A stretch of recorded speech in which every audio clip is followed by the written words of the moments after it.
Hello, everyone. This is Samuel Spade at Homeline with our presentation here for 1:30. I'm going to wait just 1 or 2 more minutes so that people can join in, and then we will get started.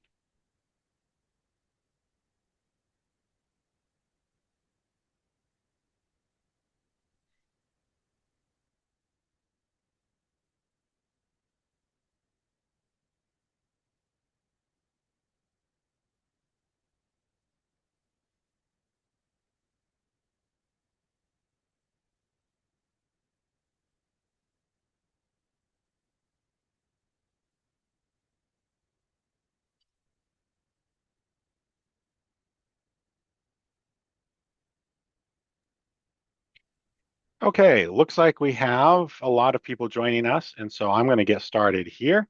Can we go to the next slide, please?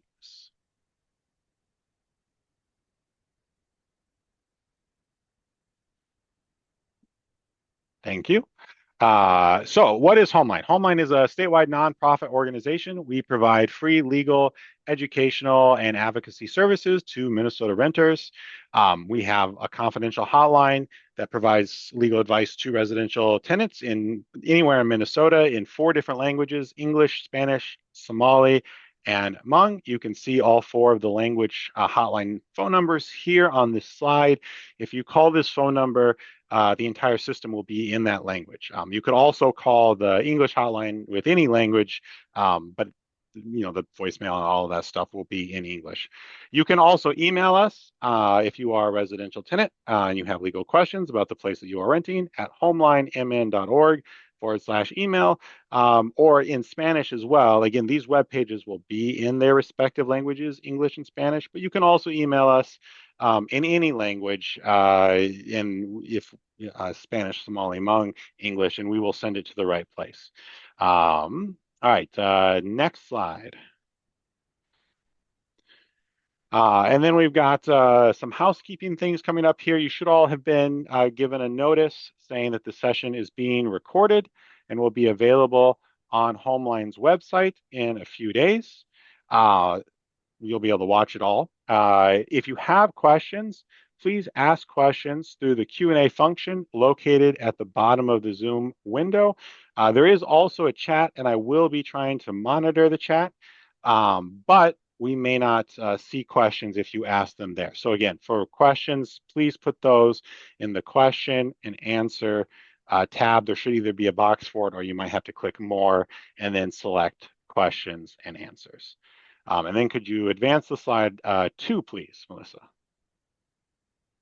There we go. And then we have an upcoming webinar on September 30th. So that's next month's webinar. It will be by Referee Cedillos, and it will be on tenant filed court actions. So that will be, I think, very interesting, and we hope you all come back and sign up for that as well. And with that, I'm going to turn it over to Melissa Johnson, who is a staff attorney here, who's going to talk about leases and prohibited lease terms. All right, good afternoon. We are going to discuss, like Samuel said, leases and some prohibited lease terms. All right, bear with me. I will admit this is my first webinar, so I'm getting the lay of the land. So we're going to look at leases from 2 perspectives. First, we're going to look at a lease in terms of a contract. We will look at what makes an agreement legally enforceable and why concepts like offer, acceptance, consideration, and legality matter. Then we'll take a look at the Minnesota Landlord Tenant Law, particularly Minnesota Chapter 504B, because that's the chapter that governs our landlord tenant law. We'll look at some fees, maintenance obligations, security deposits, entry rights, renewal provisions, prorated rent, as well as how to enforce any violations under 504B, which would be with a rent escrow. So a lease is a contract, but it still does need to exist inside of the laws.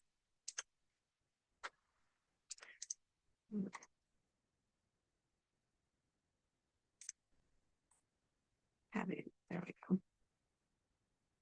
So by the end of the presentation, I want you to be able to do more than just recognize these statutes, but I want you to be able to look at a lease and ask the right questions. So what is the tenant agreeing to pay? What responsibilities are being assigned to the tenant? Is this provision actually optional, or does it perhaps conflict with a statutory right? And if there is a problem, what remedy might be available? So we're going to go from a basic contract principle into practical analysis of leases. So when we think about a lease, we often focus on the rent and the dates of tenancy. But a lease does much more than that. It establishes a set of contractual obligations between the landlord and the tenant. The tenant agrees to pay rent and comply with certain conditions, and the landlord agrees to provide possession and satisfy legal and contractual obligations. So contract law does not allow parties to contract around every statute. And Minnesota does have laws that establish minimum protections and obligations in residential tenancies. So when you see a lease provision, don't automatically assume that it is enforceable. One of the questions you should ask is this consistent with Minnesota law or perhaps even the law of my own city?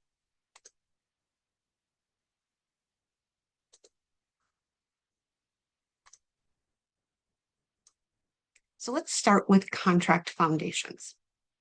We can think of a lease through 6 basic concepts, which is the offer.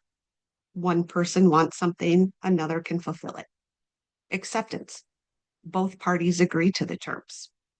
Awareness, which is often called meeting of the minds, where both parties know what they are actually agreeing to. Consideration, which is a value that has been agreed upon.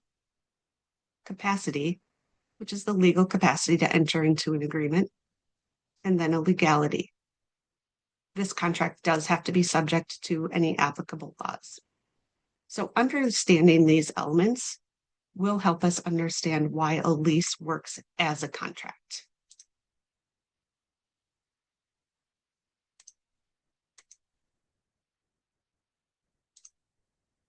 So how do these elements apply to a lease? Well, an offer identifies the property, rent, duration, and other conditions. The landlord is offering possession of the property under specified terms. In this case, the landlord will rent you an apartment for $1,500 a month for 12 months. Acceptance. Both parties agree. While Minnesota does not require a lease to be written, it's strongly recommended to get the lease in lease terms in writing. Awareness. As I mentioned, it's often called meeting of the minds. So parties understand what they are agreeing to, what they must pay, and the expectations. Once parties have entered into an agreement, one party generally cannot just decide that it means something else or change the terms. So consideration means something of value is exchanged. For residential leases, this is a pretty straightforward concept. A tenant pays rent and a landlord gives the rights to occupy a property. This concept becomes a bit more interesting when we get into talking about maintenance. Suppose the landlord says the tenant's responsible for mowing the lawn and removing snow. The question will become, is this a permitted assignment of specified maintenance? Or is the landlord attempting to transfer statutory obligations? So we'll look into this a little bit more detail when we discuss Minnesota Statute 504B.161 later on. And then we have the capacity, which we think of as age and legal competency, but we also need to know whether they have the authority to enter into the agreement. Does the person signing the lease on behalf of the property owner have the authority to do so? And then legality, which I think is the key to this presentation. A contract has to be lawful. A lease may contain language that looks normal because it potentially came from an online template, but that doesn't mean it complies with Minnesota law or even your city's local ordinances. It could have been created for another state. The laws could be outdated and have changed, or potentially the term was never legal to start. So just because it's in the lease doesn't mean that it is lawful. So one of the best ways to avoid disputes is to try to address the problems before a lease is signed. So some of the best practices include getting the lease in writing. As I mentioned, Minnesota doesn't require a written lease, but a written lease reduces misunderstandings. It's also a great record for both you and the landlord and the tenant, to what they agreed to. So if there are issues, who pays for what or who's responsible for certain things, you can look back at the lease terms for clarification. If the landlord happens to tell you, I'll fix that before you move in or something along those lines, it's better to have that in writing as well. You also want to look at the unit you're going to be renting. Don't simply just rely on photos or model units, even another unit in the property. Look at the property you're going to be renting. So that way you can see if there are any necessary repairs. Is there any damage, water issues, missing fixtures in the property?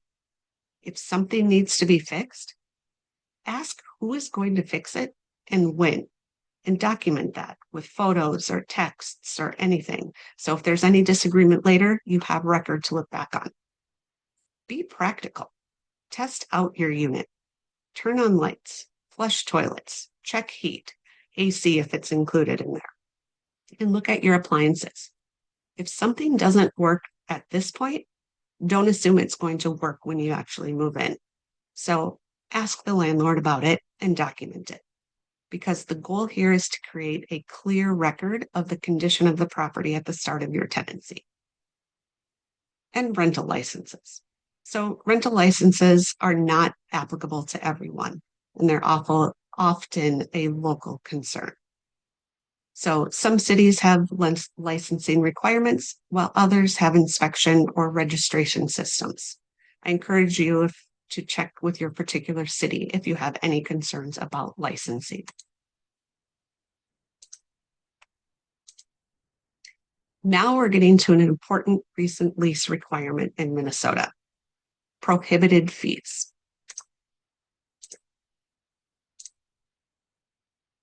So Minnesota statute 504B.120 requires the landlord to disclose all non-optional fees in the lease and in the advertising.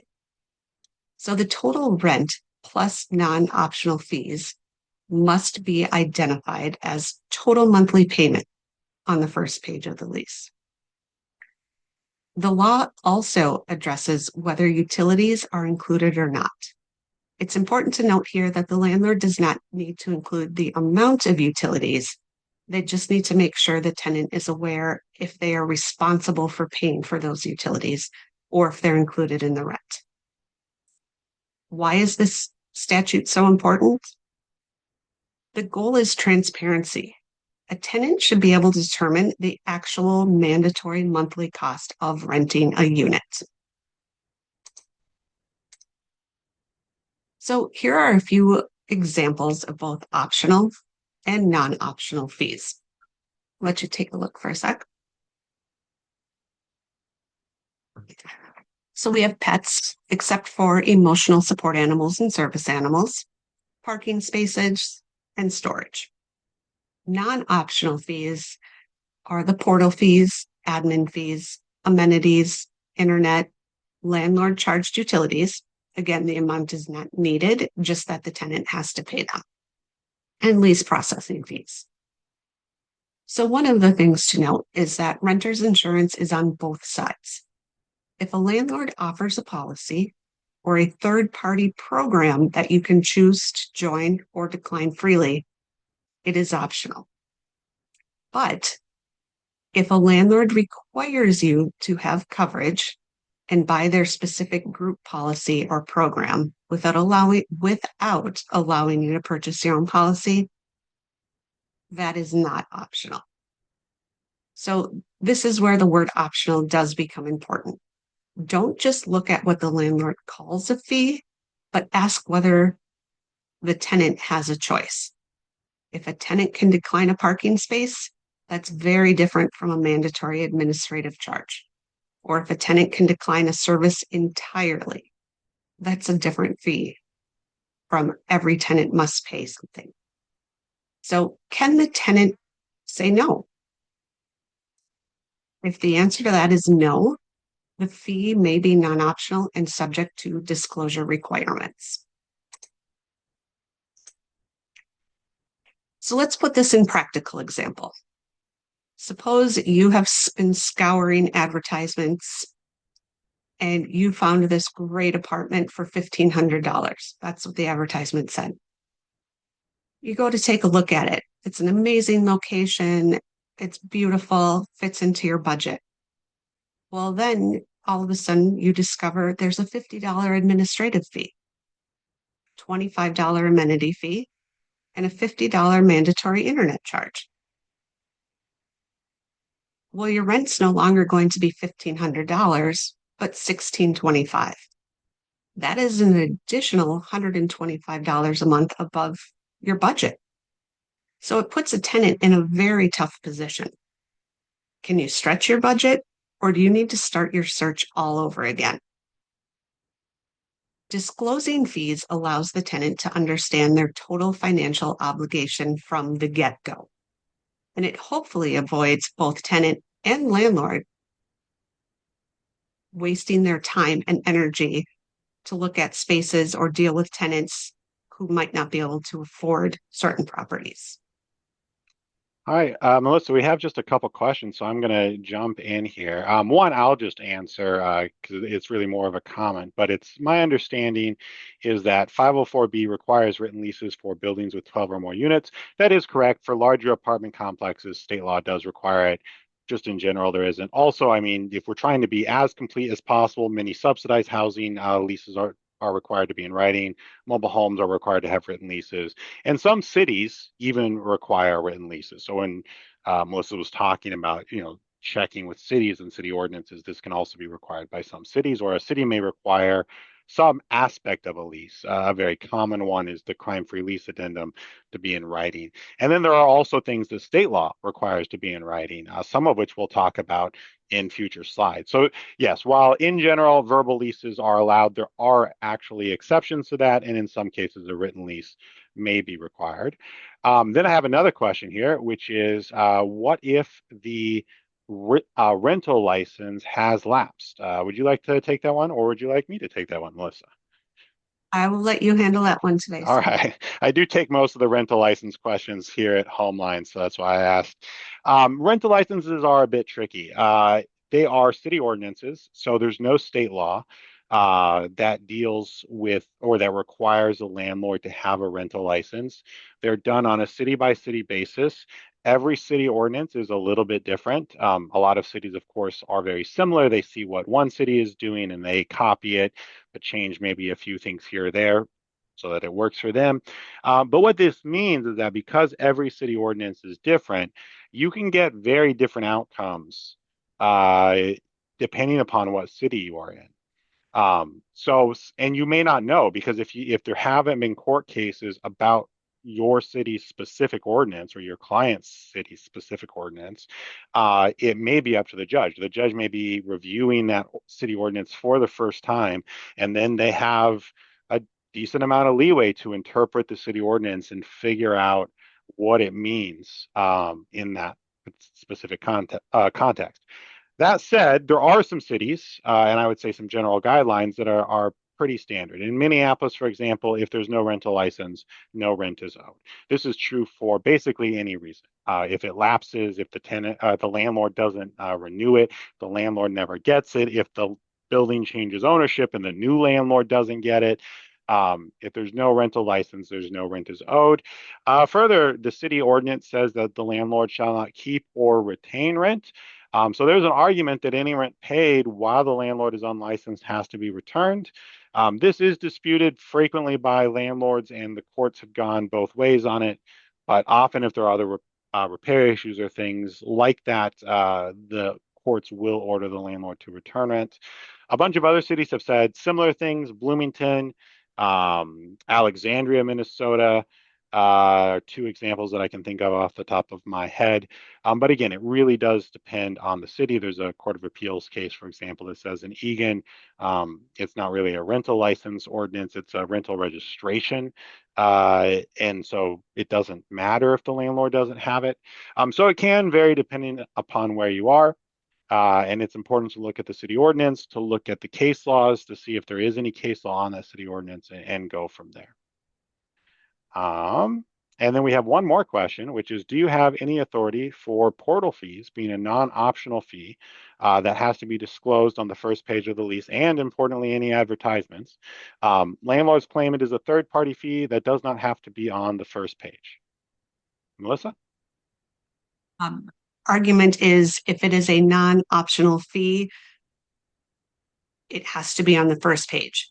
And one of the common themes throughout all of this is seeing where the landlord tries to shift responsibility. Ultimately, that lease is the landlord's responsibility, regardless of third party or not. If a fee is owed, it needs to be disclosed if it's not optional. Yeah, and just to add on to this, as Melissa said in the prior slide, it really does depend on whether there's another option. So, for example, if a landlord says you can pay rent by check or you can pay rent online, and if you pay rent online, there's a third-party fee. Well, paying rent online is optional. Probably that fee doesn't need to be disclosed. But if the landlord says you can only pay rent online, and the only way to pay rent online incurs a third-party fee, well, then that is a non-optional fee and it needs to be disclosed. At least that's what I would argue, or there would be a penalty.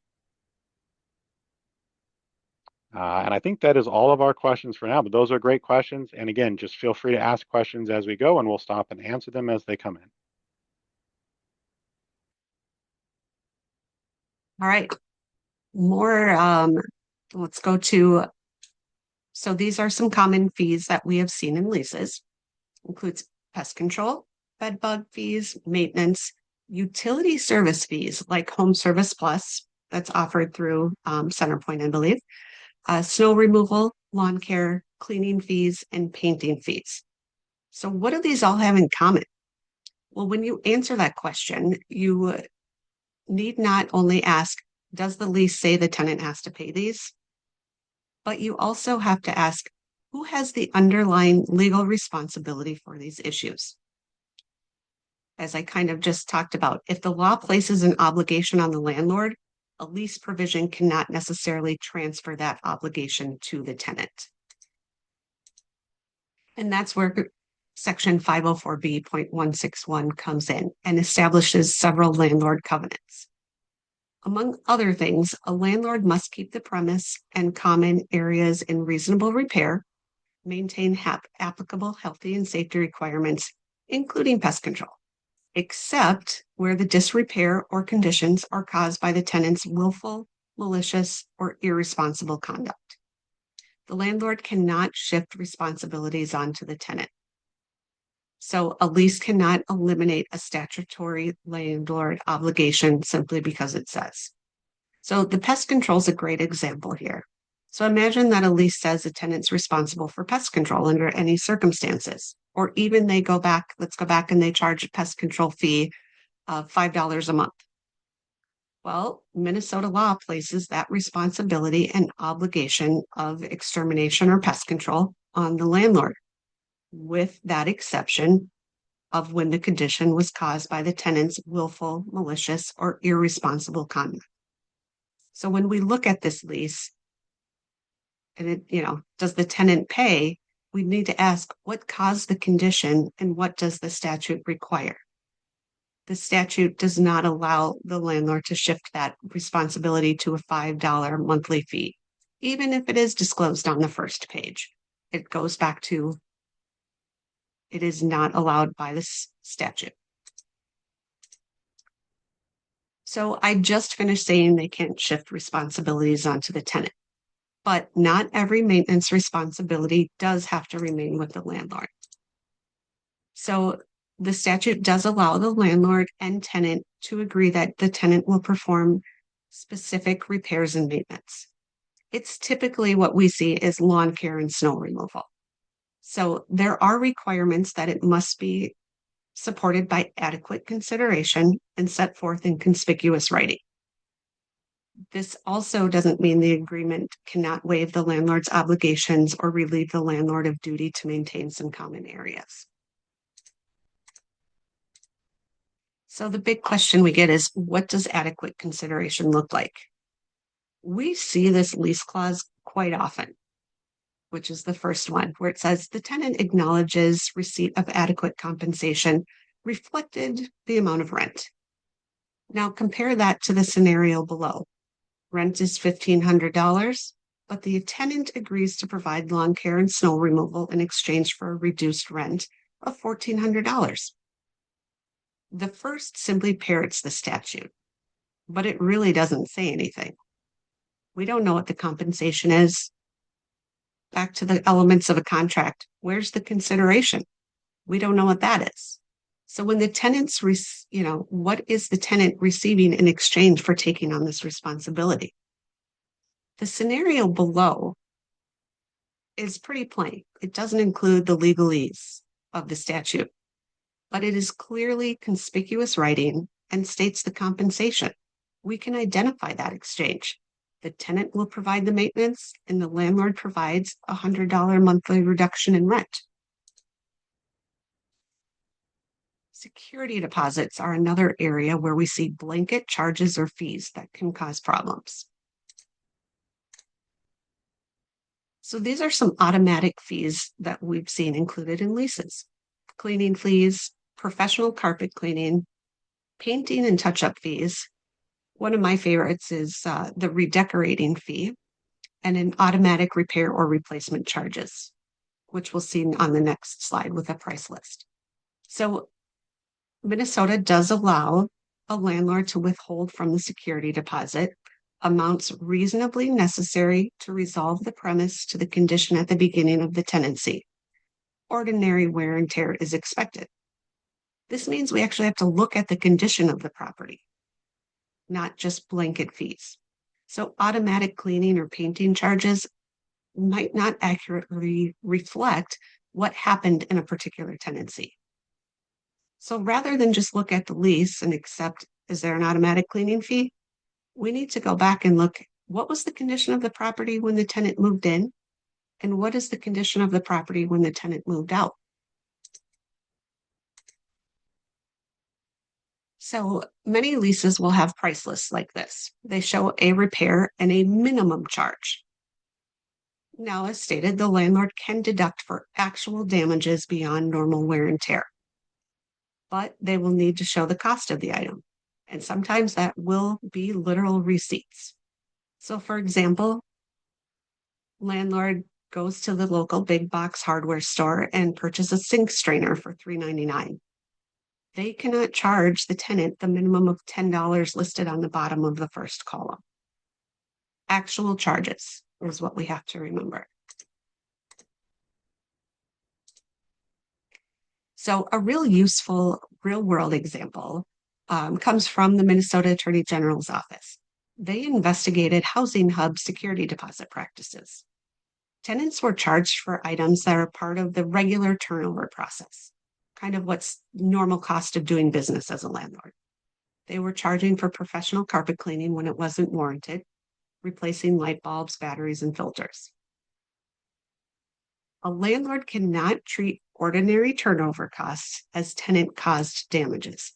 Those are business costs. So a common theme with these fees that I alluded to is the landlord cannot shift their responsibility. Here, they can't shift their responsibility to turn over an apartment to the tenant. They can only charge for the damages beyond wear and tear. The Attorney General's investigation resulted in a settlement that did require Housing Hub to change their practices and some restitution for the tenants.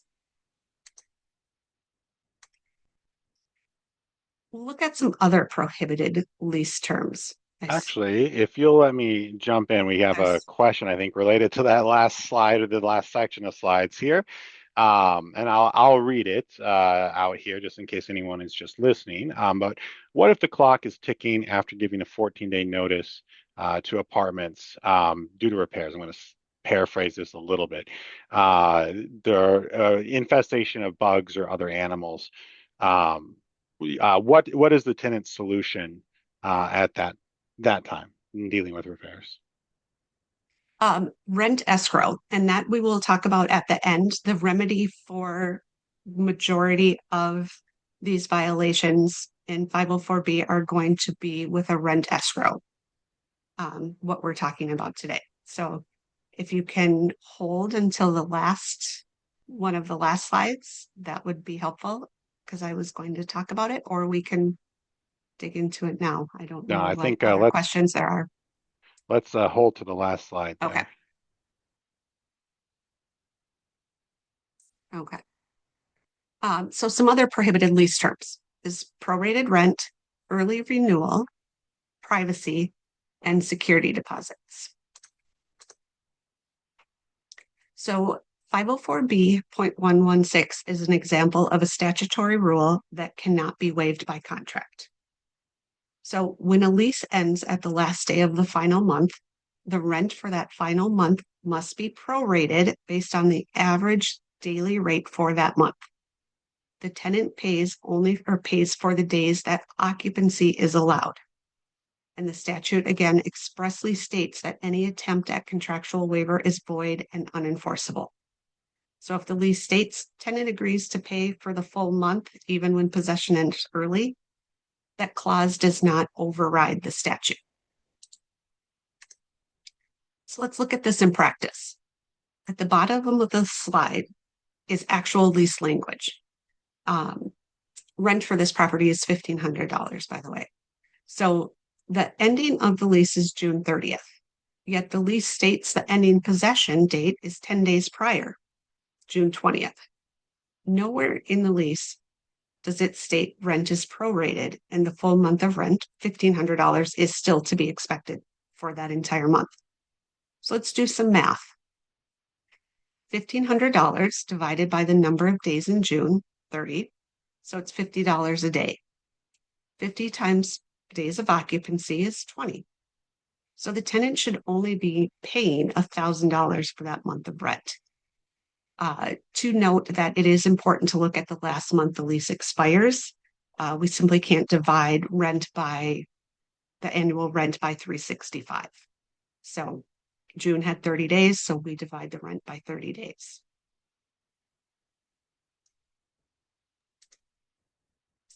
Early renewal. You're back, Samuel. What I questions do am. you have? Another question came in on the security deposits. Are there any state laws in Minnesota that do not allow a double security deposit? I understand Minneapolis has an ordinance. Are there others like it in the metro area? I cannot recall. I believe St. Paul passed something recently as well, limiting that. Um,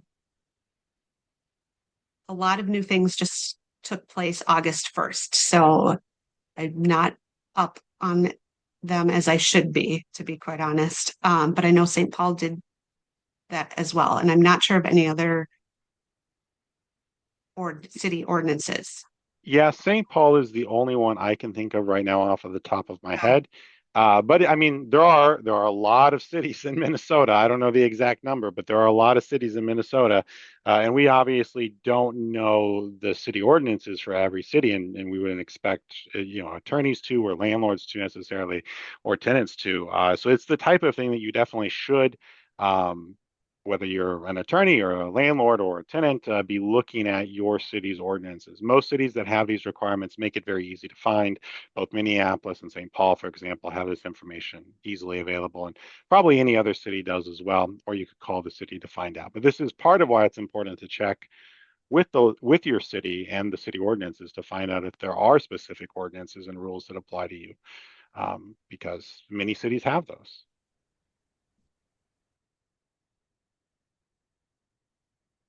So 504B.144 is the early renewal statute. So it states that if a lease is longer than 10 months, the landlord cannot require the tenant to renew sooner than 6 months before the current lease expires. The landlord may ask closer to the expiration, so they can wait until 2 months before the lease expires. Uh, and so this is just a restriction on requiring renewal too soon. And we do see this quite a bit in student housing. So a tenant's lease term was August 28th, 2025 to August 6th, 2026. It's a longer, the lease is longer than 10 months. When is the earliest the landlord can send a renewal notice? It's February 6th. So 6 months before the lease expires is when they can require renewal. The landlord started sending out renewal notices almost immediately in September um, to encourage the tenant to renew. The statute cannot be waived. So remember, when signing the lease, you have a meeting of the minds. Both parties have agreed to the amount of rent, when rent is due, how to pay, and some other terms. So this clause starts off, okay, lease may be changed in writing, signed and acknowledged by both parties. Great. We still have the meetings of the mind to require any changes of the terms of the lease. Both parties have to agree, know what they're getting into. But then it continues on line 3. If you can read, that the landlord may at any time with 30-day notice terminate this lease or alter provisions. Unilaterally changing the term fails to meet an important contractual element. It's that awareness. So it's void. Remember, a lease is a contract, and once it's signed, one party cannot just simply rewrite the terms on their own.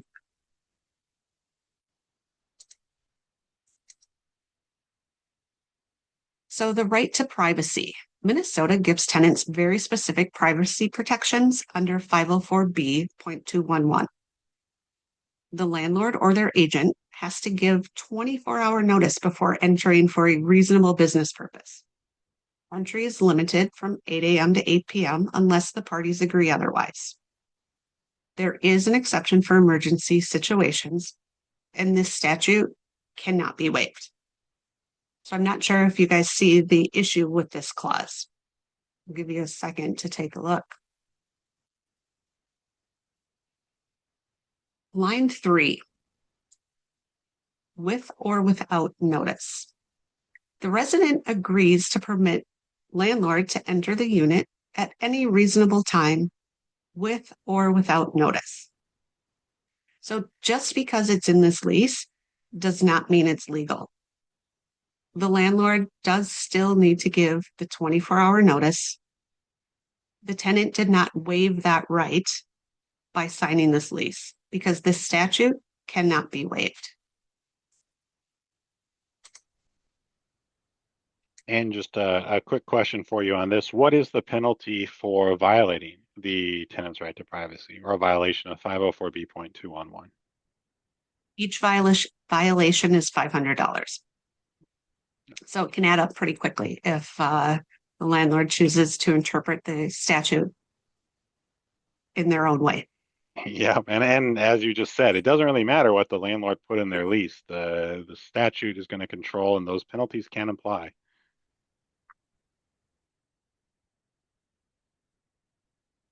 So we've already discussed pest control earlier.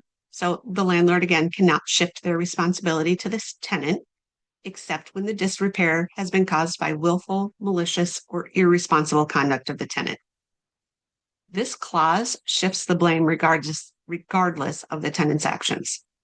Take a look at line 2 on here. It says, whether it be known, unknown, accidental, or willful. Unknown or accidental does not meet the standard set forth in 504B.161, willful, malicious, or irresponsible. So again, void. Also, take a look at the second paragraph on here. Charges assessed for pest control may be immediately deducted from a resident's security deposit. Now, some of you might be thinking, why is my security deposit getting deductions while I'm still living here? I thought security deposits were for an issue when I move out. And you would be correct on that, which is why this next clause about replenishing a security deposit is not valid. So 504B.178 requires the landlord to return the deposit with interest or provide a statement explaining deductions within 3 weeks after the termination of a tenancy and the receipt of a tenant's forwarding address. Now, they can withhold amounts to restore the premise to its initial condition, excluding that wear and tear we've discussed, but they cannot make deductions during your tenancy, and they definitely cannot demand that you replenish the deposit. The security deposit is an issue for after tenancy when you move out. So if there are issues, conciliation court's going to be the proper venue for that. So again, a signature does not automatically make an unlawful lease provision enforceable. All right, a couple more questions here. First, so would the violation, penalties, or fines only be required after the tenant sued the landlord in civil court, or is it reportable? This is in reference to the violations for 504B point 2 and 1, privacy violations. So all of these violations, you will have to go through the process of a rent escrow. So it will require a court process. Yeah, and of course, a tenant could ask the landlord. They could just say, you violated the statute. Please pay me 500. I don't know if I've ever seen a landlord willingly pay. They always dispute, they always refuse to pay. And so in practice, the tenants always have to go to court through a rent escrow or now possibly a conciliation court. But rent escrow is the one we almost always recommend, especially if you're a current tenant living there. And then we have one more question. Is it legal to be for a written lease saying that the first year is a 1 year lease, but then it continues month to month after that? If the tenant signs this, are they stuck with month to month indefinitely? Um, yes, it is legal, and it's quite typical for leases to be written that way. And you are perpetually in a month to month unless you come up with a new agreement with your landlord. So sometimes tenants will ask landlords to sign another year lease. And so that is also a possibility. Yes, and of course, you're not stuck in a lease indefinitely. The lease would have some type of notice clause for how much notice you have to give to terminate, or would default to state law. So there would be a way to terminate it. Another question just came in, which is, I live in St. Paul with a 50-page month-to-month lease. I was told multiple times not to read the lease. When I asked why I can't read the lease, there was no response. Is this legal? It's your choice to read the lease. I hope you received a copy of it. If not, you can request a copy of the lease. So I don't think it's quite illegal to tell you not to read your lease, but I don't think it's that gray line where, you have the opportunity to read your lease and you really should. Yeah, you should read the lease. As Melissa said multiple times, make sure to read the lease, especially if for things that are important to you or that you're going to want to do or not do while you're living there. All right, that is all the questions we have at the moment. Okay.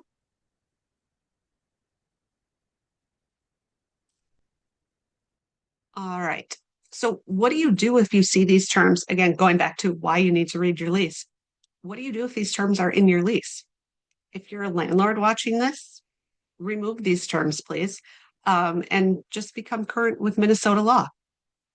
If you're a tenant, you can try to negotiate these terms before signing, include the applicable Minnesota law during your negotiations. I do understand that's not always realistic to do. So you can always just sign the lease, remember, signing it does not necessarily make it legal. So you can then fight those terms after you become the tenant. If you are already a tenant, you can ignore the terms. They might not be applicable to you, might not be important enough for you to deal with. Or the remedy available is a rent escrow. So just remember, just because you sign it, it doesn't make it legal if the terms violate any federal, state, or local ordinances. So the rent escrow, back to the remedies. Now we can and have done entire webinars on rent escrows.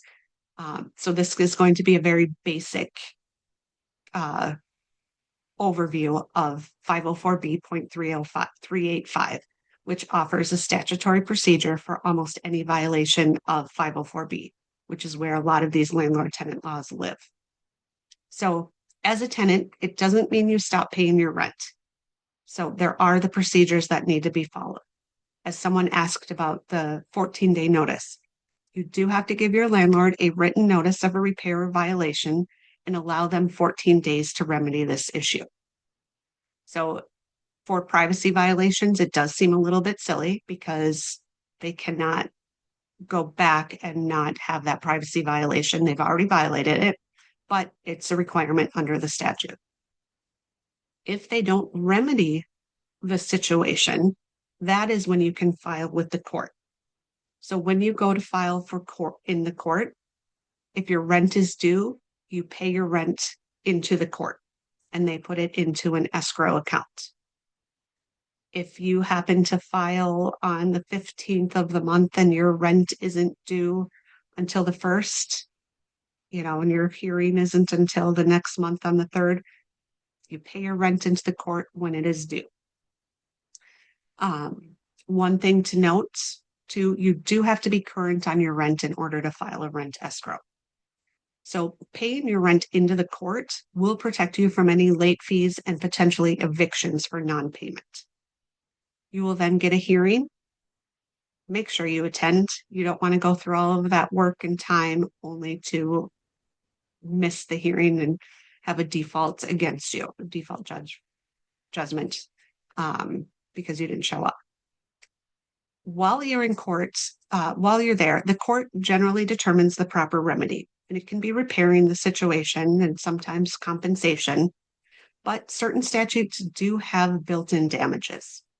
So violation that we talked about, the right to privacy, every violation there is $500.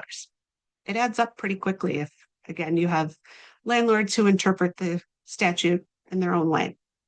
504B.120 for prohibited fees allows for treble damages and reasonable attorney fees. So that's kind of a basic overview of the rent escrow.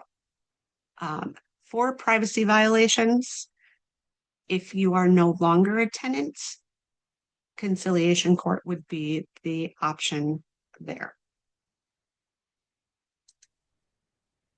We do have a quick question here about rent escrows, and we have another question that I'm going to say for the end.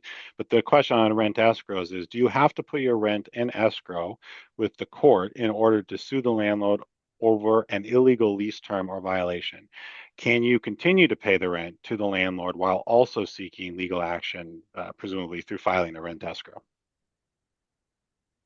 I guess you could, but I wouldn't encourage that. I would encourage you to put your rent into the court because that kind of will encourage the landlord to maybe address these issues because they're not getting rent at this point. And so that will kind of entice them to potentially remedy the situation much quicker. Plus, if there are any damages that you would get, any compensation you would get, it would be deducted from the rent escrow when distributed from the court. Yeah. So what the statute says is that if rent is owed when the case is filed, it needs to be escrowed prior to the first hearing, and then after that, the judge decides.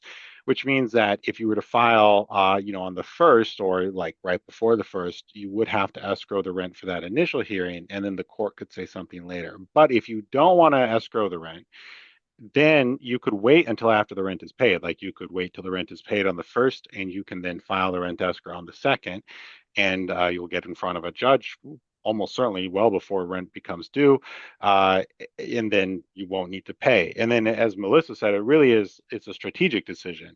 Sometimes paying the rent into court is helpful. It provides extra pressure if the court orders rent abatement, like Melissa talked about. You can get that money returned from what's being held in the court.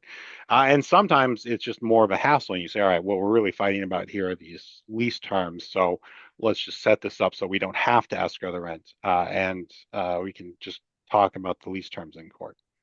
And then we had two more rent escrow questions. Do you need an attorney for the rent escrow hearing?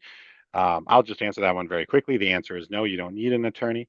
Can your landlord write into the lease that if you file a rent escrow and don't prevail, they can assess you a $1,000 fee?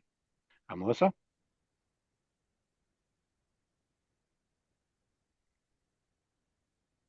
And I'm not sure about. I would argue, typically we say it's in the lease, but I would argue no, because that is against what a rent escrow's purpose is as a remedy for a tenant. And it can't discourage you from pursuing your legal rights. Yeah, and I Do you have would other thoughts on that one? I think I would need to see more in the lease because if they're just talking about a flat $1,000 fee, I agree. I don't really think that can be charged. It would be liquidated damages. There's probably a couple other ways to attack it. If it's attorney's fees, a lease could put attorney's fees in the lease, and the statutes then make those bilateral. So if the lease says the landlord gets attorney's fees, it's really whoever wins get attorney's fees. And in those instances, the landlord could get attorney's fees if they fully won the case. But it's actually relatively difficult for a landlord to fully win a rent escrow. That it doesn't happen all that often, but it is something to be careful about. You don't want to file. I mean, you just as a general, you don't want to file, frivolous litigation or cases that you don't have a good claim on. And then another rent escrow question. What types of items do you need for a rent escrow hearing if you do not hire an attorney? I think that question might be just a little bit too vague for our purposes right now. And if you are a tenant or you're representing a tenant and you have more specific questions about rent escrows, feel free to contact us directly.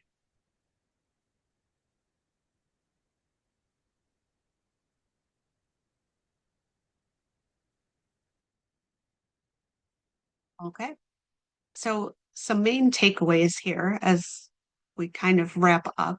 Um, when you review a lease, don't look at it as a document that automatically determines everyone's rights. Look at it as one piece of the legal framework. So start with a contract, read the lease. What did the parties agree to? So if you want to check out the Attorney General's Landlord Tenant Handbook, that's on their website, it's a wonderful resource, and you can see if the agreement that you are going to sign or have signed is permitted under Minnesota law. If you'd prefer, um, you can reach out to us at Homeline. If you have specific questions or areas of concern about a lease, we will be happy to review it. Entire leases, leases have grown to be quite lengthy. So we don't necessarily have time to review them in their entirety. But if you have very specific area or if you have specific areas of concern, reach out to us. We can take a look.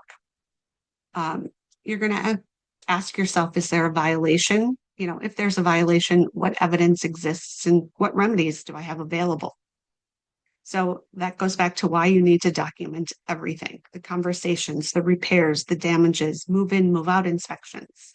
You want to have record of all of those things. You cannot make an illegal term legal simply by just signing your name to it. So that's something I want everyone to walk away from here. So if you remember these three questions, what was agreed to? What does the law require? And what can be proven? You will have laid a pretty strong framework for analyzing any of your landlord tenant disputes and should put you and set you up if you do have these disputes on how to potentially remedy them by filing a rent escrow or after tenancy and conciliation court.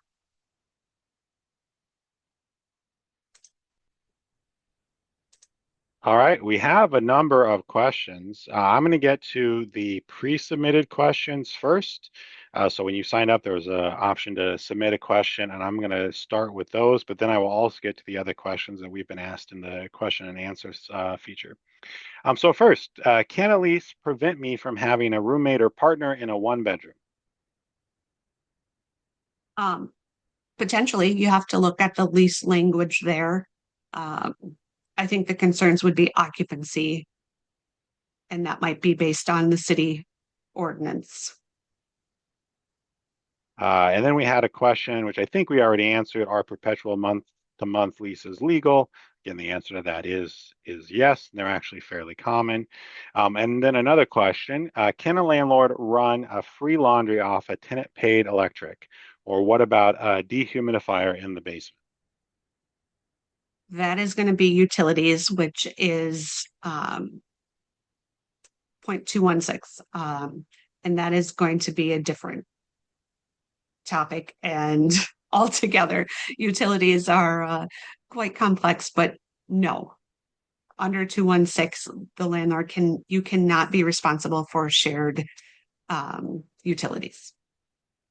Yeah, as Melissa said, it's a pretty much an entirely different topic. The statute is 504B.216. And at least if the question is asking, can the utility be in the tenant's name, then the answer is very definitely no.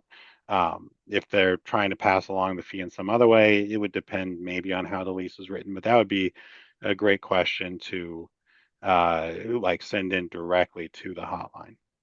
All right, next question. Can landlords charge you for repairs during the lease? I think we answered that, but then it goes on. Can landlords require themselves to be listed as an insured party on your rental insurance? And is it legal to require renters to have renters insurance if it's not advertised in the listing? Um, yes, they can have be listed as an insured on the policy. Um, and it goes back to that optional fee. If it's not listed in the advertisement, um, and if it's truly a non-optional fee, then that is in violation of the statute. And we have another question. Are second chance former imprisoned persons able to receive public housing in Minnesota, and can they qualify for Section 8's voucher program?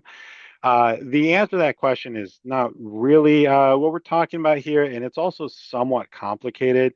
I will say very briefly that if you want to be on subsidized housing, there are limits as to what type of criminal backgrounds you can have, both for length and type, but it depends on the specific program that you're trying to apply to, and is not something that we can really answer like just broadly or generally here. Next question. Landlords changed 12-month lease to month, and then after accepting an emergency assistance payment, and now they're running two different leases at the same time, adding bills to rent that I wasn't told, or that I was already told I wasn't responsible for, and fees for anything else. And I might rephrase that to, again, can the landlord change the lease mid-lease or run two different leases at the same time? No, it goes back to once you sign that contract, you have the meeting of the minds, you've agreed to that 12-month term. And unless you agree to a new term, that 12-month lease holds strong. And then I think you answered this question, but just in case it wasn't clear, I have a lease that is incredibly sketchy and would like to know about what is prohibited and what I can do before I sign. So before you sign, again, you can check with the the attorney general's landlord tenant handbook. Make sure to see if these are permitted under Minnesota law. If you have some specific areas of concern, feel free to reach out to Homeline. We can take a look at those areas, um, attempt to negotiate if they are illegal terms, or if you sign, it doesn't make those terms legal if they are illegal to start, and then you can go through with a rent escrow. All right, that was it for the pre-submitted questions. We have just a couple more in the question and answer section. How long do you have to sue a landlord over violations? And can someone wait until they are out of the property for suing about a violation? A lot of that will depend what the violation is. Um, I don't know statute of limitations if it even exists for like privacy violations. Uh, that would all go into conciliation court. So you could, if you wanted to argue that a term was a $5 pest control fee was illegal your whole entirety of your lease, you can sue in conciliation court for that if you'd like. Yeah, as Melissa said there, it depends a bit on the type of violation and it's tough to answer broadly, but I mean, very generally, it's 2 years for punitive violations, 6 years for actual damages. But some things have shorter statute of limitations. Most discrimination complaints, for example, are only 1 year. And so it depends on the issue and what it counts as, and is definitely something that should call our office or talk with an attorney about.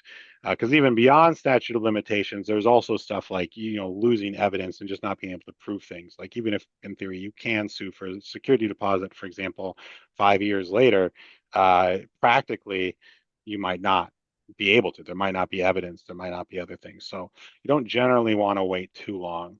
But pretty much most things you have at least a year to sue for. Although, again, I don't want to promise that because there might be some statute of limitations that I'm not aware of that are even shorter than that. And then one last question, going back to something discussed before, which is, can you talk about why a landlord can't deduct from the security deposit during the tenancy? If the purpose is to secure performance under the lease, what is the basis for a landlord not being able to use the security deposit during a person's tenancy? The statute talks about returning the deposit, but doesn't specifically prohibit deductions during the tenancy.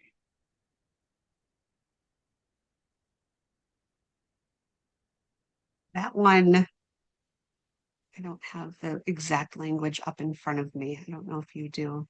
Yeah, I pulled it up if you want me to take a shot at it here. Yeah. Yeah, so I mean, I would just say that the statute governs entirely how a security deposit can be used. So it's sort of the reverse of what is said. It's not does the statute prohibit it, it's does the statute allow it, and the statute doesn't allow it. Now, I will say that often this is sort of a moot point. Let's say the tenant does something that they actually owe for. They owe $500 for it, for example. They did cause damage, or there was a fee that's owed under the lease. It doesn't, in one sense, matter whether the tenant owes $500 separate or whether the landlord says, I took it from the deposit and now you have to reimburse the deposit. $500 is owed either way. So it's often sort of a moot point. The fundamental question will be, does the tenant owe the fee in the first place? If the tenant doesn't owe the fee, then it obviously couldn't be taken from the deposit, and also the tenant just wouldn't owe it. And if the tenant does owe the fee, then they would owe it regardless of whether or not it's taken from the deposit. So often it doesn't really matter, and it will just default to that question of, is this something the tenant can be charged for? But again, I would say the most direct answer is it's the sort of the reverse of what you're saying. It's does the statute allow it? Since the statute doesn't allow it, it's not allowed. And I think that is actually the last question that we have. Just a reminder that we do have upcoming webinar on September 30th by referee Cedillos on tenant filed actions. And thank you all so much. And thank you, Melissa, for presenting here. And with that, I will end the webinar.